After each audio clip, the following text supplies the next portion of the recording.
everybody. Welcome to the Tourism, Hospitality, and Events podcast brought to you by Tourism and Hospitality Management Seniors here at Temple University in Philadelphia, Pennsylvania. This podcast is student-driven, and on this podcast, students apply the knowledge and experience that they have acquired from their time at the School of Sport, Tourism, and Hospitality Management to address present-day issues that have significant impact within the industry. My name is Asia Ballo, and today I'm joined by my co-hosts, Mary Elizabeth Brandon, Casey Blum, Hannah Sanders, and Winnie Wu. I'd also like to take this time to introduce our special guest we have here today, Amelia Patterson. Amelia is an alum of Temple University School of Sport, Tourism, and Hospitality program and currently works as a guest services fellow at the Gift of Life Family House based right here in Philadelphia. So before we get too far into this podcast, I've got a question for you, Amelia. For our viewers and listeners at home who may not know, can you give us a quick rundown of what the Family House is and specifically like what your position is there? Cool. Well, thank you guys so much for having me. Hi, it's nice to be here with all of you guys. Asia, obviously I know you, but it's nice to meet everybody else. So I am, as Asia said, the guest service fellow at Gift of Life Family House, which is up in the Northern Liberties area, so not too far from Temple at all. And I actually did my senior internship here at Gift of Life Family House for the Hospitality and Tourism Management program at Temple. So after I graduated in May 2019, I was promoted at the beginning of 2020 to my permanent position now, and I've been here ever since.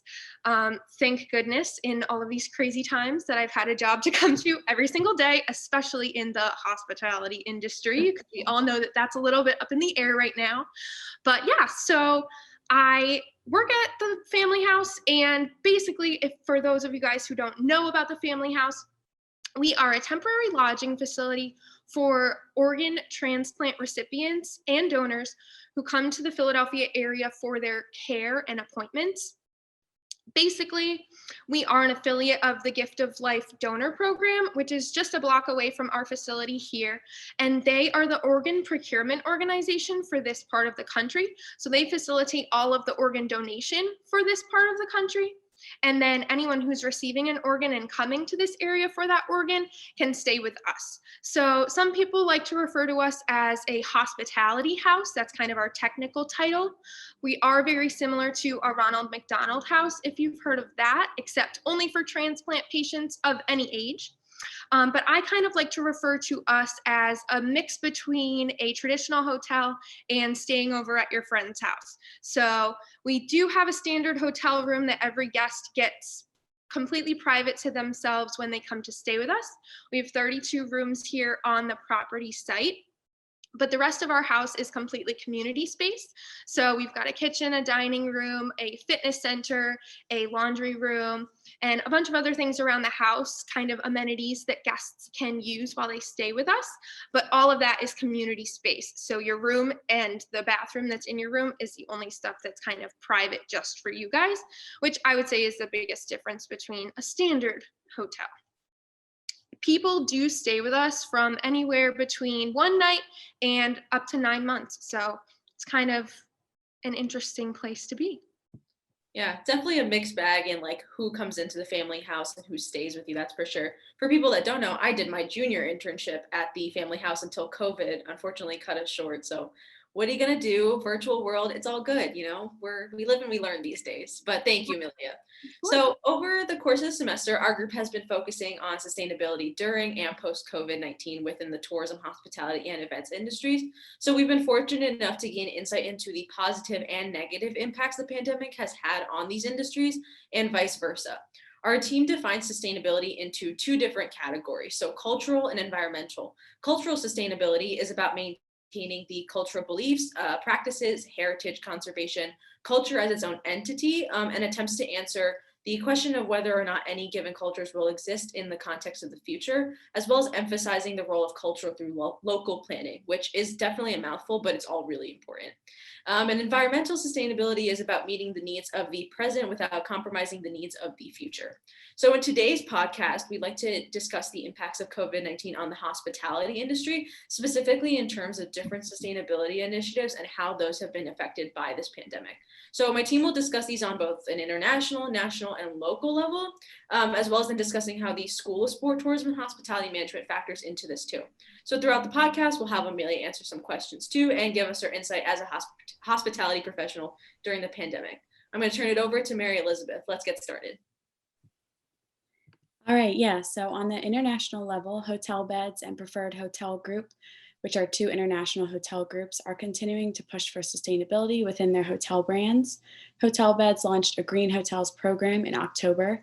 15,000 of its hotels are certified as sustainable, and the hotel group has now officially become a full member of the Global Sustainable Tourism Council, according to Travel Daily News. Hotelbusiness.com reported in 2020, earlier this month, that Preferred Hotel Group launched a sustainable hotel brand with a portfolio of 24 hotels, resorts, and lodges. We also know that this pandemic has impacted hotels and their sustainability efforts, forcing many companies to focus on bringing employees back and getting business back to normal, which of course forces them to put sustainability on the back burner.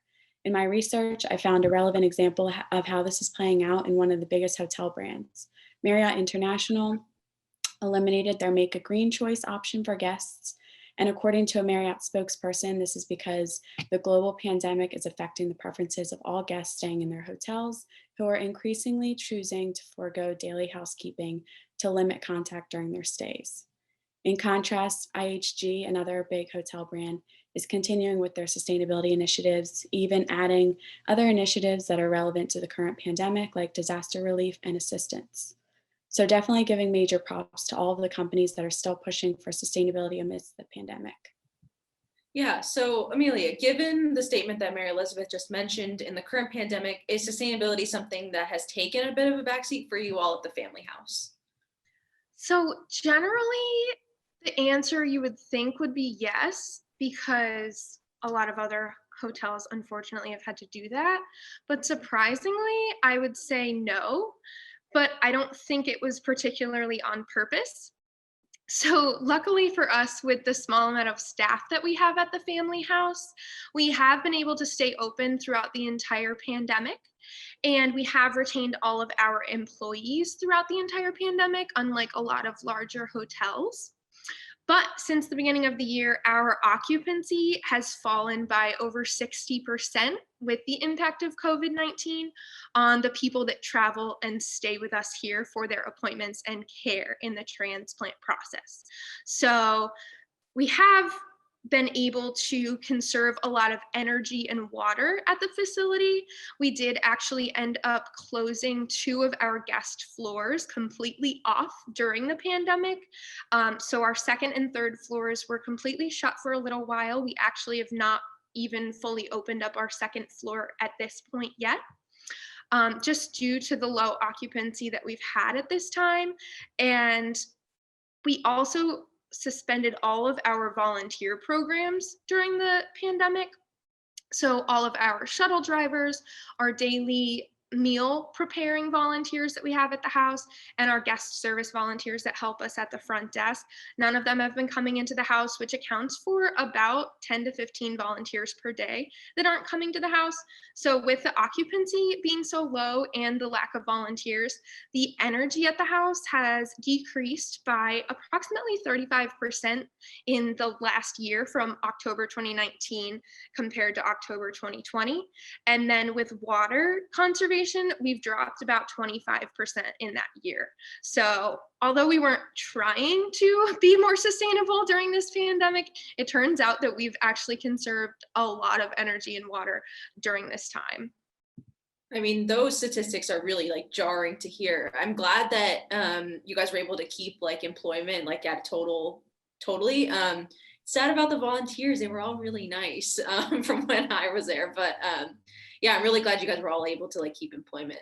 So as a follow-up question, we know that the upkeep and the cleaning of the family house has always been extensive, obviously with people coming in and out and like being immunocompromised as well. And then with the pandemic, it just kind of doubles.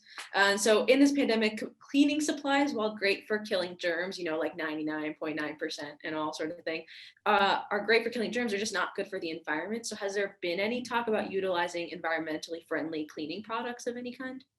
So the first thing that I'll say about the whole pandemic and our demographic of guests is a lot of transplant patients, pretty much all of them, have to wear masks anyway when they go about their business in real life post-transplant for at least the first year or so, especially with younger patients, it could be longer. So for post-transplant, you really aren't doing anything much different when it comes to masks. So hopefully they didn't even need to purchase any masks during this time.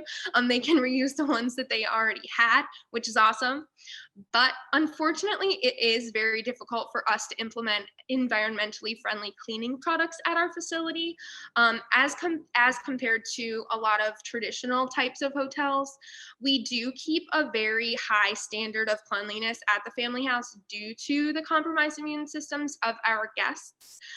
So our cleaning procedures are pretty much for the protection of guests and staff, and we just want to keep everyone as safe as possible. So that is most definitely prioritized over the environmental impacts of those cleaning products, which is super unfortunate.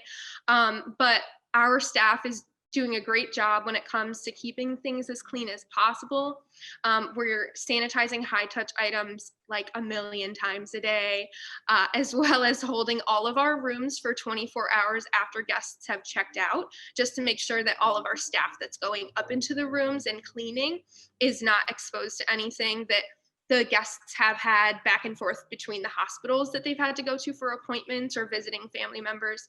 So although we can't take the sustainable route when it comes to our cleaning products, we're hoping that we're still protecting our guests as much as possible here at the house. For sure, safety above everything, especially with the population that comes in and out of the family house. So now on to Winnie. We're going to talk about sustainability in the hospitality industry on a national level.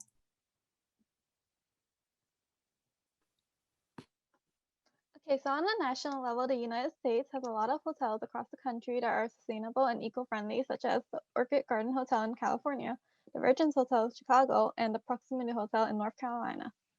In California, the Orchid Garden Hotel is a well-known eco-friendly hotel holding both LEED and Green Seal certification. The Virgins Hotel in Chicago actively promotes walking tourism as one of its sustainability approaches and is LEED Gold certified with green housekeeping, hotel-wide recycling, soap donation program, and a green roof. The Proximity Hotel is a LEED Platinum certified, and their building uses 40% less energy than a conventional one. According to Hotel News Now, due to coronavirus pandemic, U.S. hotel occupancy fell 42.3% in March to 39.4%. ADR decreased 16.5% and RevPAR dropped 51.9%. As the coronavirus outbreak has affected the hospitality industry, for some businesses, sustainability may actually be a solution to cut costs, while others may not think so, as it can be a double-edged sword. Yeah, so an interesting thing about the family house is that you can't really consider it as like a, your traditional like hotel. So have there been any sort of sustainability initiatives that you've been able to implement there that other hotels like can't really do?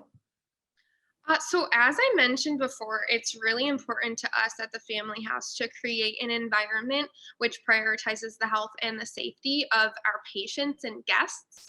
So interestingly enough, I don't know if you guys have any experience with transplant, any of you, but our transplant patients and all transplant patients actually have a very specific diet of things that post-transplant they are not allowed to consume.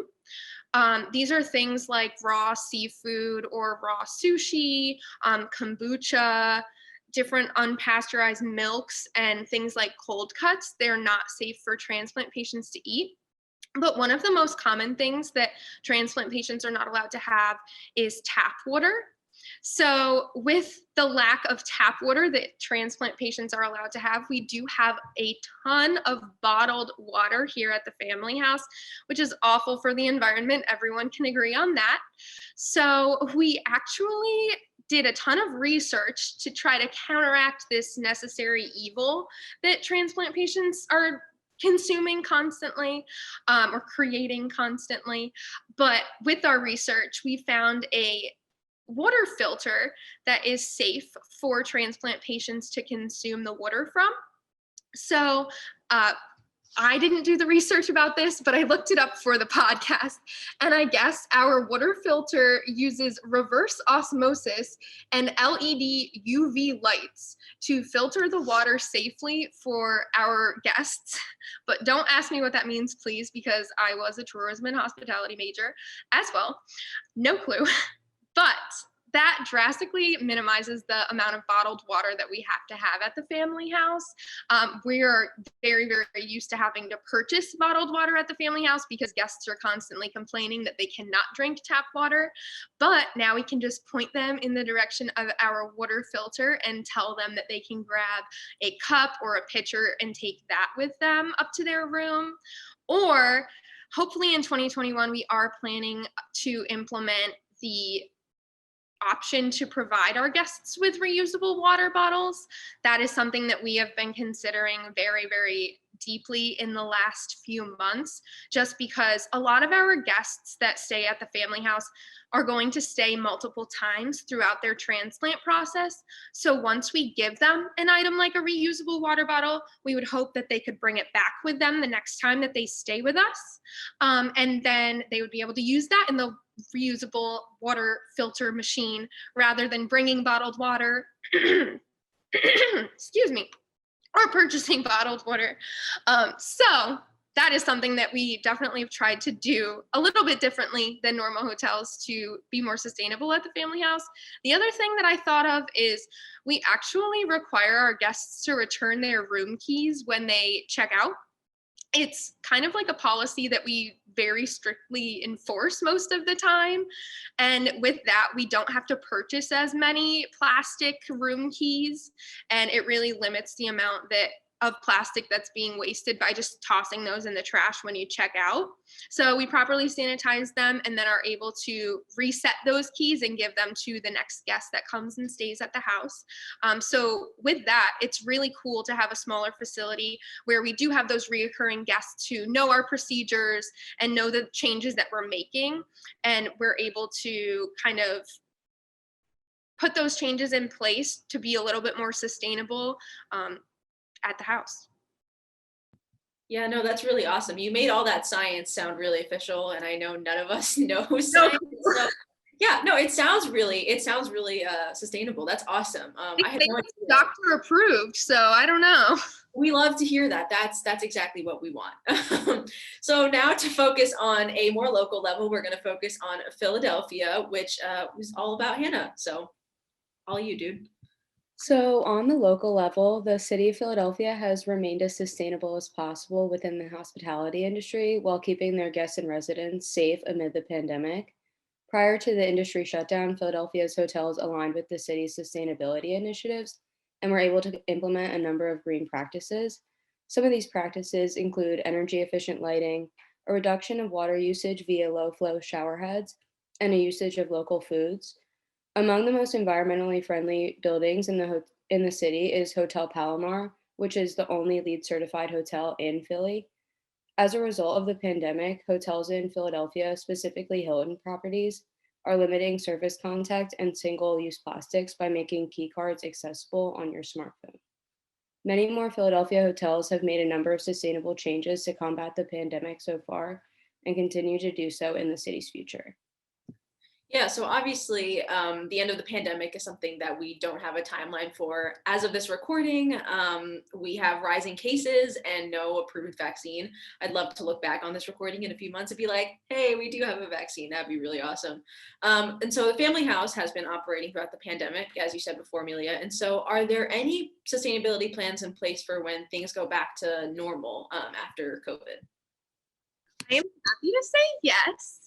Actually, during the non-COVID time, we do have a shuttle service that runs back and forth to the hospitals that we work with, and we do work with 7 hospitals in different regions of Philadelphia and slightly outside of Philadelphia. So it's a pretty wide casted net for where the hospitals are: Temple University, University of Pennsylvania, Einstein way up in North Philly, Thomas Jefferson down here in Center City area.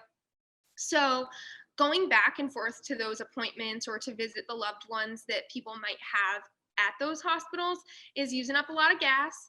And so the shuttle service is something that we're really excited to bring back once volunteers are allowed back on the premises, because it really does help us counteract the fuel that comes out of everybody's car driving up here and driving back and forth to the hospitals.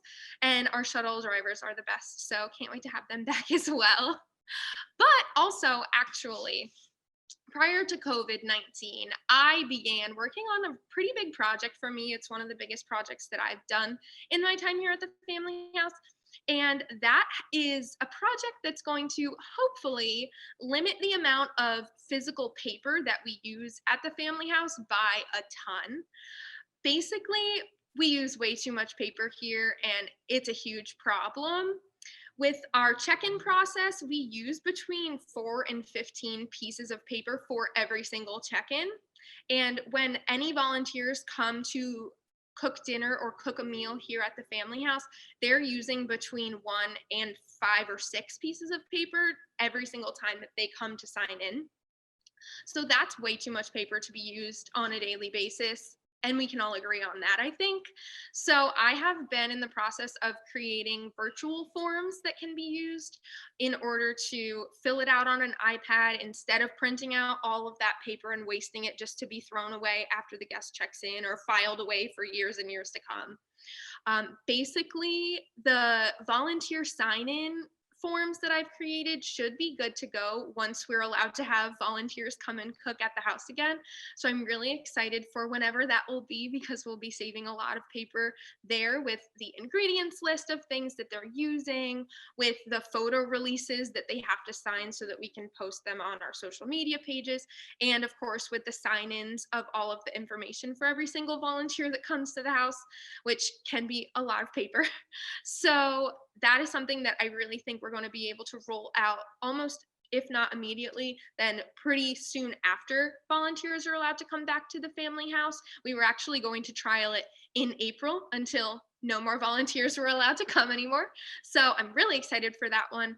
And then we are just waiting on some HIPAA compliance stuff when it comes to storing the information that we take during check-in. So that's a little bit more of sensitive information because it does include their transplant organ and their home address and the hospital that they go to and their caretaker's name and address and phone number, all that stuff that we don't really want accessible to anybody else in the world. So we do kind of have to take quite a few extra steps to store that information safely in our database. So that's something that I'm really hoping. I've got all the forms done. I just hope that we'll be able to roll those out like early to mid 2021. That is so exciting. I remember having to like give out all those pieces of paper and just going through it, and I was like, and another rainforest and another rainforest. It was rough. So the form is awesome. I can't wait to see that rolled out. Like, that's amazing. Yeah. So the last piece of our podcast today is about STHM. So I'm going to turn it right over to Casey. So in regards to STHM, I'm very curious to see how the hospitality side of THM will look into incorporating sustainability as a larger part of their course curriculum. So COVID-19 has led to hotels and restaurants utilizing single-use products more than ever before in order to prevent the spread of COVID. For a while post-COVID, health and safety precautions will remain a top priority in the hospitality industry, but I'm definitely interested in seeing what hotels and restaurants will do to reduce their waste production. Hospitality courses in STHM can better prepare students who are looking to enter the hospitality field post-graduation on how to utilize sustainable products, methods, and practices once they start their careers in the hotel or food and beverage industry.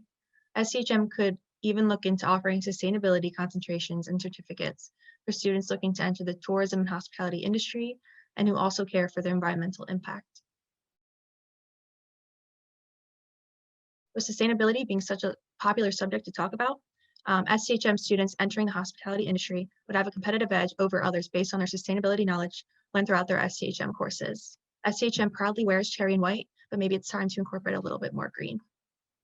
Yeah, and you hit it right on the head, Casey. I think with so many people coming into our program and having sustainability as like a top issue that they want to combat and want to learn about, I think that incorporating it some way more than it already is into our curriculum is definitely going to be a huge selling point, beyond just a competitive advantage for us.